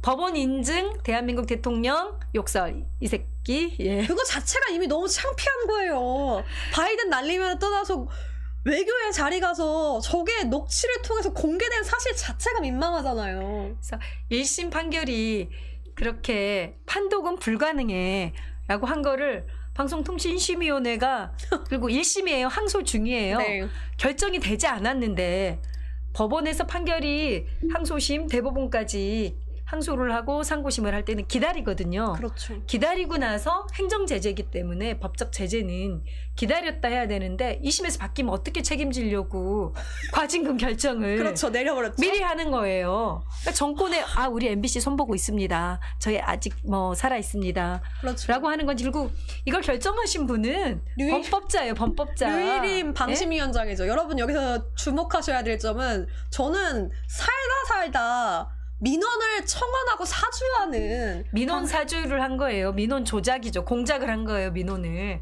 본인이 민원을 공작해서 가족들과 지인들에게 신고하게 해서 본인이 결정을 했어요. 그것도 과징금 결정을 중징계를 다. 스스로 떳떳하지 못한 사람이 도대체 무슨 근거로 이러하게 무책임하게 과징금 심의를 결정하는지 저는 이것도 정권이 바뀌면 명명백백하게 다 밝혀야 돼요. 그렇죠. 저는 지금 정권이 바뀌면 이 사건이 일어난 것도 문제지만 네. 이후로 이거를 수습하기 위한 본인들이 정당하다고 만들기 그렇죠. 위해 국가 권력을 공무원들을 추가로 또 이용하고 그리고 이거는 다 배임 권한남용에 다 들어가는 내용들입니다. 직권남용이에요. 직권남용. 너무 황당한 게 방심위원장 자체가 이미 범법자고 아직도 의혹이 가득한 사람이 도대체 무슨 근거로 MBC에 과징금 징수를 내리는지.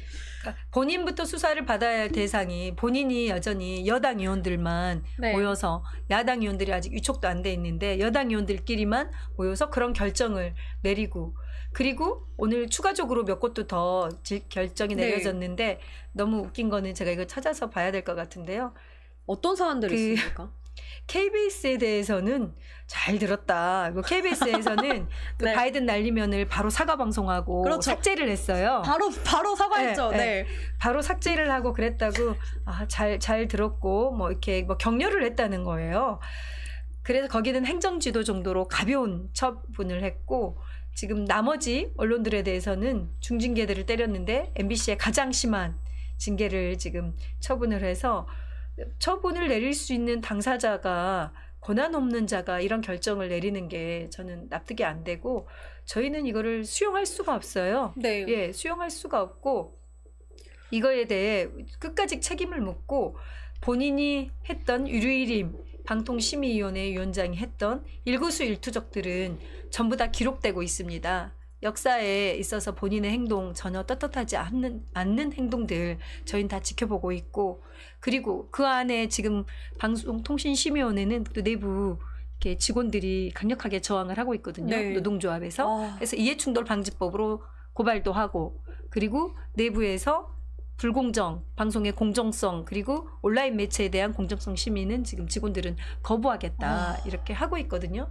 그래서 안에서 싸우고 있는 사람들에 대해서는 정말 좀 응원해 주시고 힘내라라고 격려해 주시면 좋겠다.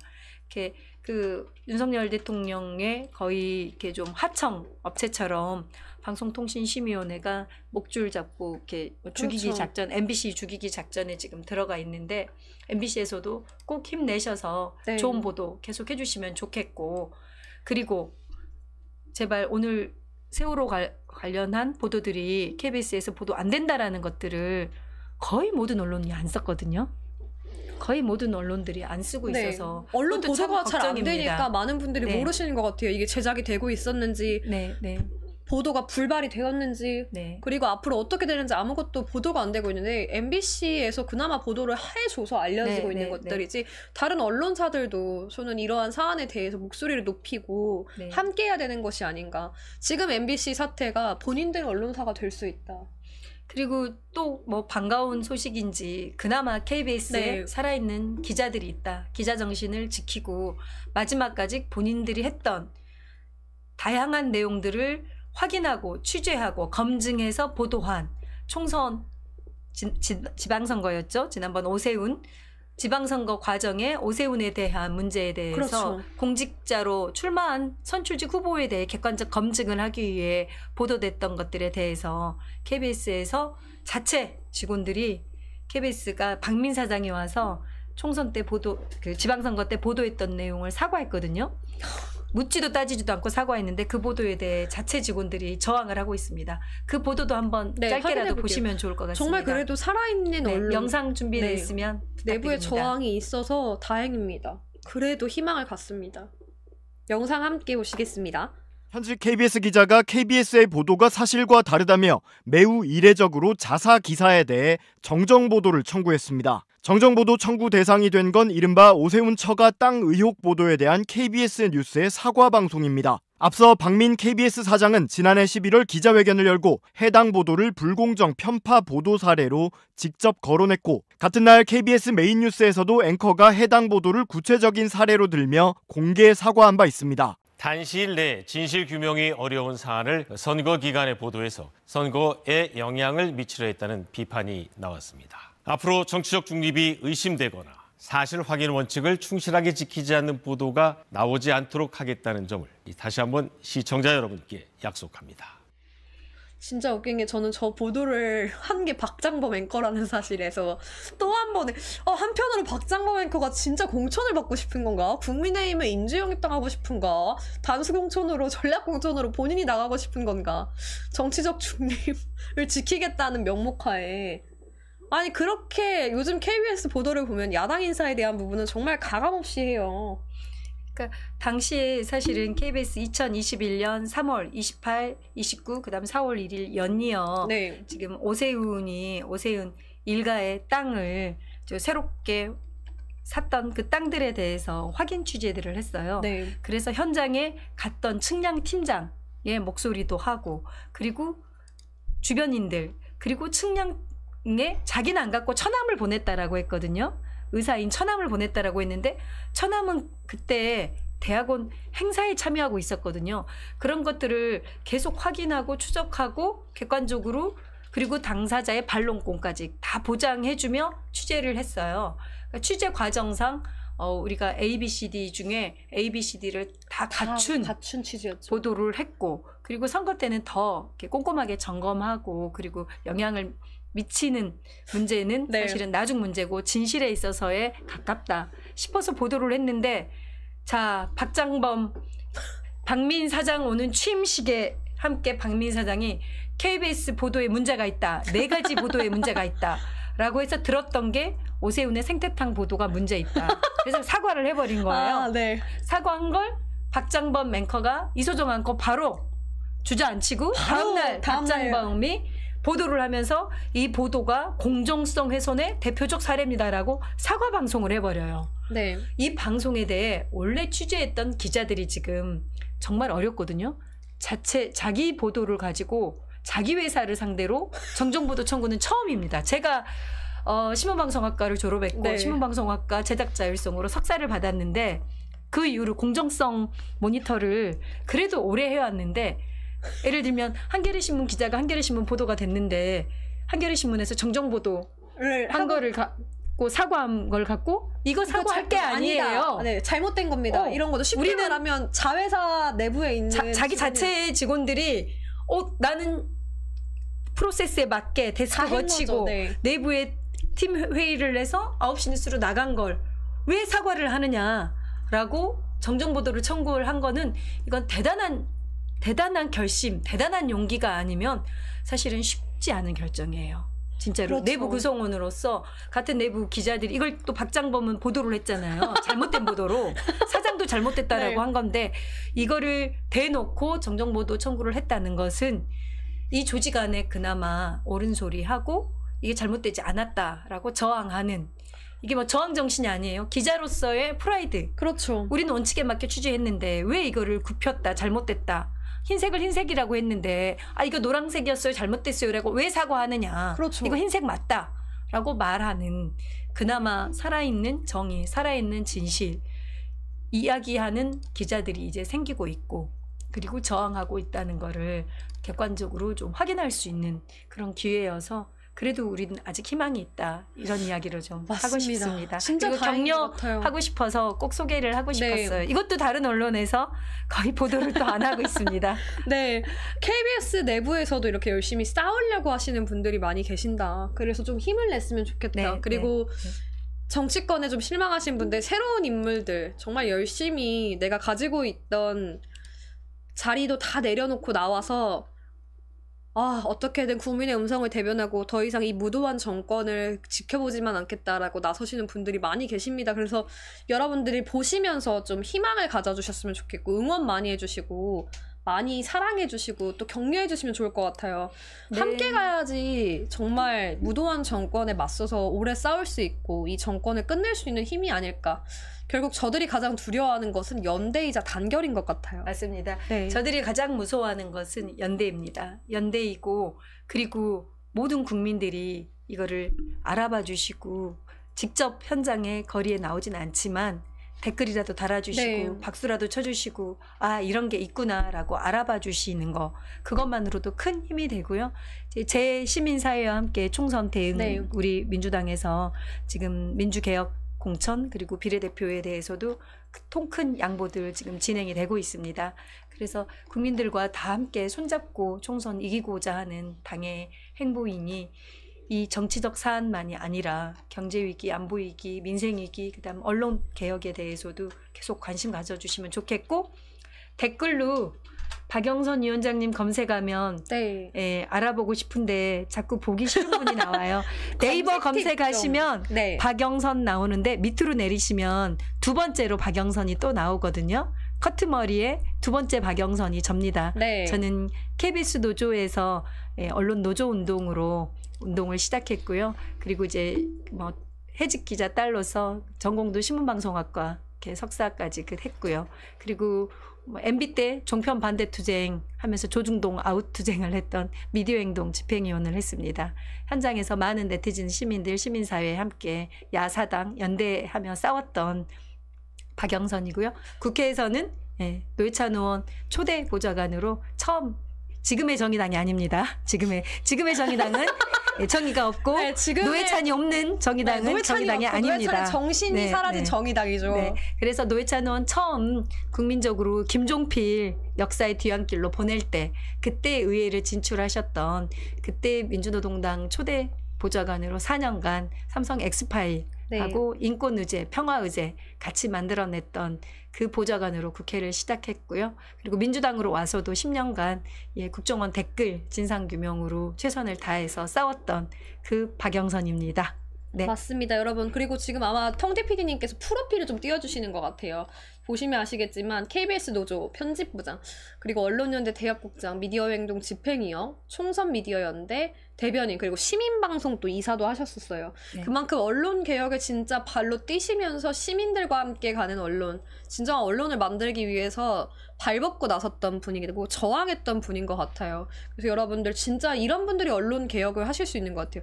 기득권에서 잠시 저항하는 것보다는 밑바닥에서 함께 싸웠던 분들이 제대로 구조적인 문제가 무엇이고 어떤 것을 바꿔야 되는지 명확하게 알고 있지 않을까라는 생각을 하면서 많은 응원해주시고 또 사랑해주시면 큰 힘이 될 것 같습니다.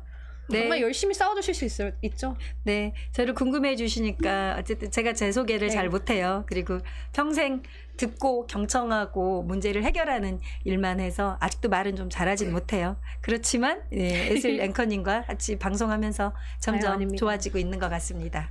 네, 그래서 본인이 본인 소개하기 조금 부끄러우시니까 제가 한 번 더 강조를 드려서 박영선, 그 박영선이 아니라 민생경제연구소 개혁 언론위원장 박영선 010-5385-3158 번호 이제 오픈이 되어 있으니까 오픈하시는 건가요? 그리고 이제 박영선 위원장 아니면 이제 어찌됐든 우리 박영선 위원장님을 응원하거나 아니면 또 뭐 예를 들어서 뭐 예전에 삼성 엑스파일이나 아니면 뭐 노회찬 의원이 너무 궁금하거나 아니면 뭐 뭐든 박영선 위원장님께 궁금하시거나 이러면 뭐 가볍게 문자라도, 전화는 바로바로 못 받으실 테니까 가벼운 문자라도 주시면 언제든지 이제 바로 응답해 주시니까 번호 혹시 네. 한 번 더 알려주실 수 번호 있을까요? 다시 불러드리겠습니다. 네. 곽영선 대박영선입니다. 네. 010-5385 5385 3158 5385에 3158 제가 지금 댓글에 써드리겠습니다. 여러분 혹시라도 언론 궁금하신 분들 언론개혁 무엇이 필요하십니까? 어떤 것들을 해야 될까요? 라고 또 문자 주실 수도 있고 지금 민주당에서 하시고 싶은 역할이 무엇인가요? 어떤 정치 해주실 수 있을 건가요? 여러분 궁금하시잖아요. 궁금하신 분들은 여러분 문자 좀 주시면 아마 박영선 위원장님이 늦더라도 꼭 답장을 해주시리라 생각합니다. 그래서 많은 사랑 부탁드리고 응원 부탁드리고 계속 관심 있게 지켜봐 주시고 옆에서 본 결과 정말 열정이 넘치신 분입니다. 열정이 넘치시고 모든 일에 진심이시고요. 그리고 특히나 권력에 투쟁하는 걸 너무 잘하시는 분입니다. 잘못된 부조리를 참지 못하시고 정의와 불의에 맞서서 정의를 정말 쫓는 분. 제가 요즘 하도 윤석열 대통령이 공정과 상식 정의 이게 머릿속에 너무 인이 배겨서 막 말이 꼬일 때가 있어요. 여러분 양해 꼭 부탁드리겠습니다. 불의에 맞서는 정말 투사다. 두려워하지 않는 분입니다. 그래서 많은 사랑 부탁드리고 이런 분들이 정치권에서 제대로 싸워주시면 우리 국민의 권리를 대변할 수 있지 않을까 기대가 좀 됩니다. 네. 오늘 어차피 방송이 좀 늦어진 김에 댓글 좀 읽어드리고 방송을 종료를 네. 할게요. 안진걸TV에서 고려무사님께서 네. 박영선은 어디로 나오세요? 라고 지금 댓글을 달아주셨어요. 그랬더니 축복사례님께서 영선님 이번에 안 나오시나요? 모르시네요? 라고 해주시니까 이제 여기서 한번 말씀해 주시죠. 네. 저 어떻게 준비하고 있고 나는 뭐 어떤 것을 할 계획입니다. 라고 속 시원하게 밝혀주시죠. 아니 사실은 그 국민 인재 추천으로 정말 많은 분들이 추천을 해주셨어요. 네. 그때는 잠깐 공직에 있을 때였는데 작년 말에 엄청나게 많은 분들이 추천은 해주셨는데 아직 당에서 저의 소중함을 모르고 있는 것 같아요. 여러분들 좀 목소리 좀 많이 네. 높여주시고 많은 분들 민주당 인재 영입에서 왜 이 사람 괜찮던데 왜 안 나오고 있나 라고 좀 이야기해 주셔야 될 것 같습니다. 그래서 정말 소중한 분들이 사회적으로 존경할 만한 제가 너무너무 좋아하시는 분들, 존경하는 분들이 추천을 해주셨는데 요즘 최근에 전화가 와요. 네. 왜 소식이 없어? 왜 추천했는데 지금 25호까지 됐는데 소식이 없지? 기다리면 할 줄 알았는데 이렇게 이야기를 해서 제가 부족해서 그렇습니다. 그리고 당에서 아직 제가 네. 필요할 때가 아닌 것 같습니다. 그렇지만 저는 포기하지 않고 어쨌든 인재 영입이 되지 않아도 비례라는 또 공간을 통해 네. 열심히 도전하고 그리고 총선 승리는 곧 대선 우리 잃어버린 정권을 되찾아서 국민들의 삶, 우리 아이들의 미래를 건강하게 행복하게 만들어줄 네. 수 있는 일 함께 하려고 합니다. 그래서 지치지 않고 열심히 그리고 유튜브를 하면서 또 소통하면서 네. 함께 만들어 가는데 도움 주시면 좋겠습니다. 맞습니다. 그리고 뭐 제가 제 이야기를 할 기회는 많이 없어서 그러긴 하는데 저는 물면 안 놓습니다. 저한테 네. 걸려서 집에 짐 싸서 가신 분들이 꽤 많습니다. 이거 특집으로 한번 네. 준비해보려고 여러분 하고 있습니다. 네. 과연 국회에서 박영선 보좌관이 했던 일들은 무엇인가? 그리고 어떤 정말 공익적 활동을 했고 얼만큼 불이에 맞섰나? 여러분 궁금하지 않으세요? 저는 이런 분들의 비하인드 스토리 너무 궁금합니다. 뭐 제가 국회 보좌관이 아닐 때도요. 네. 실천하는 시민으로 살아있는 참여하는 시민으로 있을 때도 정보공개 청구로 장관을 짐 싸서 보낸 적이 있습니다. 네. 네. 아주 유명한 장관을 짐 싸서 집으로 보낸 적이 있는데 혹여나 검색해 보시면 유명한 장관 딸 특채 제가 보좌관 아닐 때였어요. 그냥 일반 보좌관 아니고 시민이셨죠. 언론연대 활동가일 활동하실 때 정보공개 청구해서 국회에서도 그분을 뭐 탄핵도 못했고 그분을 쫓아내지도 못했는데 네. 그럴 때도 저는 정보공개 청구로 딸 특채를 전말을 다 밝혀서 사퇴를 놓지 3일 만에 않는다. 하시더라고요. 네. 예, 그랬던 저력 있는 사람입니다. 당에서 잘 써주시면 국민들을 위해 잘 뛰어보도록 하겠습니다. 네. 네, 그럼으로써 우리 국정방송은 박영선 쉽시다. 네. 네, 박영선님을 응원해 주시고 싶으신 분들은 지금 채널 대박영선TV라고 있습니다. 지금 구독자가 1140명, 구독자가 1000명이 넘었어요. 축하드립니다. 축하드립니다. 감사합니다. 바게트 톡톡도 벌써 네, 바게트 톡톡도 너무 많이 보여드릴게요. 사랑해주셔서 2,830명대가 와. 넘었는데 여러분 저요 이번 주에 3,000명 혹시 만들어주실 수 있을까요? 제가 이번 달 목표를 10,000명으로 뒀는데 여러분 많이 응원해주시고 사랑해주시는 만큼 좋은 컨텐츠로 보답하도록 하겠습니다. 그리고 박영선 TV 이번 달 목표가 1,000명이셨죠? 1,000명 넘었어요. 1,000명이었어요. 1,000명 넘었어요. 1,000명. 네.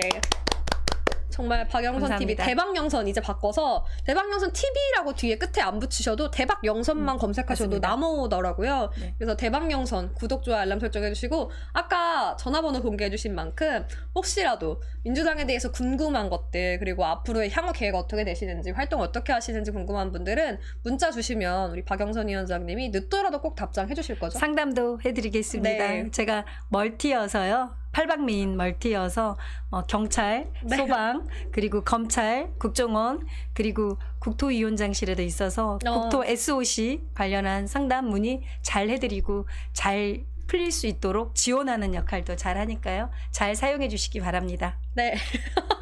지금 박예슬 톡톡의 페리시나 투데이님께서 유명한 장관이라고 하신 줄 알았더니 유명환 장관이군요. 네, 네. 크크크크 남겨주셨고 호란 JTV님께서 네. 대박 영선 화이팅. 그리고 하데스님께서 대박 영선 TV 애청자들 애칭은 대박이인가요? 대박이? 하면은 이동국 아들이가 대박이인가요? 라는 댓글 남겨주셨고 지킴이 잼토님께서 부자인 제가 더 홍보할게요 라는 댓글 남겨주셨습니다. 네, 저번에 지킴이 잼토님께서 올려주셔서 저도 구독자가 늘었는데 항상 응원해주시는 우리 애청자 여러분 진심으로 너무너무 감사드립니다. 우리 박영선 TV 대박영선으로 이름 바꾼 만큼 여러분 구독, 좋아요, 알람 설정해주시고 오늘 동시 송출되는 채널 인사이트 TV, 뉴스맥 TV, 그리고 우이종 TV, 안진걸 TV도 여러분 많은 사랑 부탁드리겠습니다. 그리고 박예슬 톡톡과 대박영선 함께 여러분 구독, 좋아요, 알람 설정 해주시고 많은 홍보 부탁드리겠습니다. 좋은 컨텐츠로 알차게 보답하도록 하겠습니다. 오늘 네. 방송 어떠셨어요? 오늘요? 시간이 조금 다른 때보다 20분 정도 더 길어진 네. 것 같아요.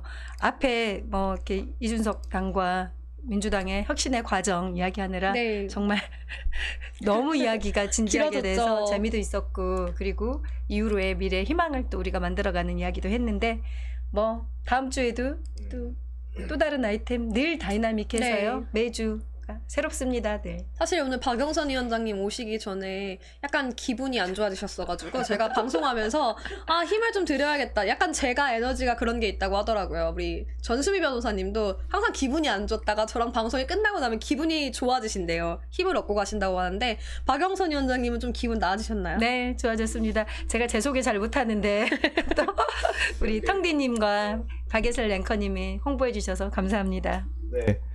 그 지금 안진걸 TV에서는 잘못하면 몽둥이 타장님께서 후딱 구독하고 올게요라고 네. 댓글 달아주셨고 아트필님께서 이거 중요한 것 같아요. 오늘 처음 왔는데 대박. 차분하면서 전달을 잘해주시네요. 이렇게 또 댓글을 달아주셨어요. 잘못하면 몽둥이 타장님께서 구독 누르고 왔습니다라고 지금 댓글 달아주셨네요. 지금 사실 대박영선 TV에서 사실 구독자 시청자 수가 아까보다 지금 2배 정도 늘었어요. 그래요? 갑자기 네, 네, 구독해주시는 분들 많으신 것 네, 같은데 많은 분들 응원 부탁드리고 또 박예슬 톡톡도 많은 사랑 부탁드리겠습니다. 여러분 그리고 밝은 에너지와 좋은 기운으로 여러분 지치실 때 어떻게든 한 번이라도 웃으실 수 있도록 제가 힘을 더 나눠드리도록 열심히 하겠습니다. 우리 박영선 위원장님도 항상 힘내실 수 있도록 제가 더 열심히 좋은 에너지, 선한 영향력으로 여러분과 함께 가겠습니다. 네. 여러분 오늘도 함께 해주셔서 감사드립니다. 네, 그리고 축복사랑님께서 박영선 이쁘세요. 그리고 아트필님께서 저도 구독했어요라고 해주셨습니다. 그리고 박예슬 톡톡도 하셨겠죠? 그러겠죠. 그리고 그 또 좋은 소식을 알려드리면 네.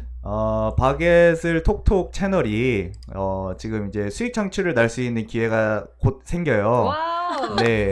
감사합니다. 3,000시간이 넘어가면은 이제 그때부터 자격 요건이 생기는데 4,000시간 때부터 이제 이제 효력이 생기거든요. 네. 그래서 아직 600시간 정도는 더 남긴 했어요. 효력은. 네, 3,500시간, 지금 한 3,400시간 정도 채워졌는데 이제 곧 4,000시간까지는 얼마 남지 않았으니까 박예슬 톡톡에서는 슈퍼챗이 가능합니다. 이제 다음에 이제 신청이 네, 되면 아닙니다. 대박 영선 TV에서는 슈퍼챗을 못 받습니다. 왜냐면 이제 곧 정치로 또 떠나실 수 있는 상황이다 보니까 수익 창출이 날 수 있어도 열 수는 없기 때문에 그건 선거법 위반이 걸립니다. 유튜브에서도. 네, 그 점 양해해 주시기 부탁드리고, 그리고 또 매우 중요한 사항 한 가지, 안진걸 TV는 언제나 다 열려 있습니다. 네. 안진걸 TV 후원 부탁드립니다. 네.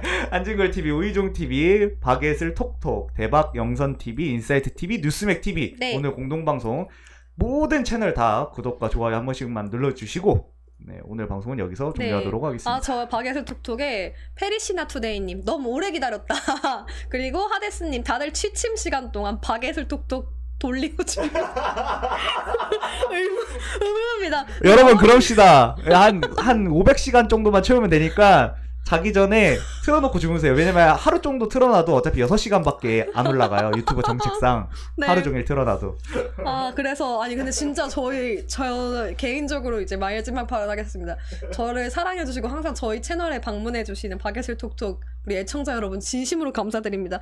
여러분들 덕분에 진짜 1000시간이 찼어요. 한 주 사이에. 지난주에 3000시간 차려면 2400시간에서 600시간 남았다 했는데 1000시간이 찼더라고요. 그래서 정말 애청자 여러분 진심으로 감사드립니다. 네, 너무 많이 감사드립니다. 이왕 이렇게 말한 거 여기 지금 그 하데스님께서 말하시는데, 그런데 구글 너무 많이 떼가 거렁뱅이들 이렇게 얘기하시잖아요. 제가 이제 뭐 모든 채널들 제가 솔직히 만들어준 채널은 최백은 TV, 우이종 TV, 안진걸 TV, 대박영선 TV, 박예슬 톡톡 TV, 구봉기 TV, 전수미 TV 다 만들어줬는데, 이게 솔직히 말해서 유튜브에서 슈퍼챗을 10,000원을 보내주시면 4,000원을 유튜브가 떼가요. 6,000원만 가져가요. 예. 제가 모든 채널 다 보니까 그렇게 형식이 돼 있어서 차라리 나중에 계좌 후원을 만들거나 이러면 계좌로 보내주시는 게 더 많이 후원이 될 수 있다. 네, 그럼요. 제가 PD니까 이렇게 얘기할 수 있다고 봅니다. 네, 슈퍼챗도 당연히 감사하지만 계좌 후원도 더욱 감사하다, 이런 말씀을 드립니다. 네, 오늘 방송이 많이 길어졌습니다. 네, 여러분 긴 시간 동안 함께 해주셔서 감사드리고, 하데스님, 텅대피디님 방송국 국장이세요. 네, 지금 사실상 진보 모든 거의 대다수의 유튜브 채널을 관리하고 있는 국장급이 아닌가라는 생각을 하고 있습니다. 맞죠? 아까 그 KBS 제작본부장 같은 분이 아닌 정말 훌륭하고 건강한 대한민국의 진짜 방송의 미래를 만들어주실 그런 텅비 국장님이십니다. 네, 감사합니다. 오늘도 여러분 시청해주셔서 감사드리고, 여의도 정비소가 많은 분들이 이제 조금씩 시청해주시고 애청자분들이 늘어가는 것 같아요. 그래서 우리 박영선 위원장님 여러분 많은 응원 좀 해주시고, 또 민주당에 필요하다, 제발 좀 써줘라. 민주당 뭐하냐, 일꾼들 데려다 써라. 나 일 시키고 싶은 사람이 있다. 제발 이 사람들 일 좀 시켜라. 일 잘할 것 같다. 목소리 여러분 높여주셔야 합니다. 당원과 지지자들이 선택한 후보가 되면 결국에 당원과 지지자의 부름을 받고 나올 수밖에 없지 않습니까? 끌려 나올 수 있도록, 그리고 모셔갈 수 있도록 여러분들 많은 응원 부탁드리겠습니다. 네, 오늘 밤 또 눈길, 빗길, 안전운전 조심하시고요. 그리고 오늘 밤에도 우리 현장을 지켜주시는, 현장을 지켜주시는 공적 영역에 많은 분들 노고에 너무 감사드리고요. 편안한 안전한 밤 꼭 되시기 바랍니다. 저희는 다음 주에 또 돌아오겠습니다. 감사합니다. 감사합니다. 오늘도 함께 해주셔서 감사합니다. 고맙습니다. 감사합니다. 그리고 마지막으로 이 채널이 너무 마음에 든다 하면은 광고가 나오면은 끝까지 봐주시는 게 제일 좋습니다, 여러분. 이 채널이 너무 마음에 든다 하실 때. 네, 알겠습니다. 오늘 방송 여기서 마무리하겠습니다. 감사합니다. 감사합니다.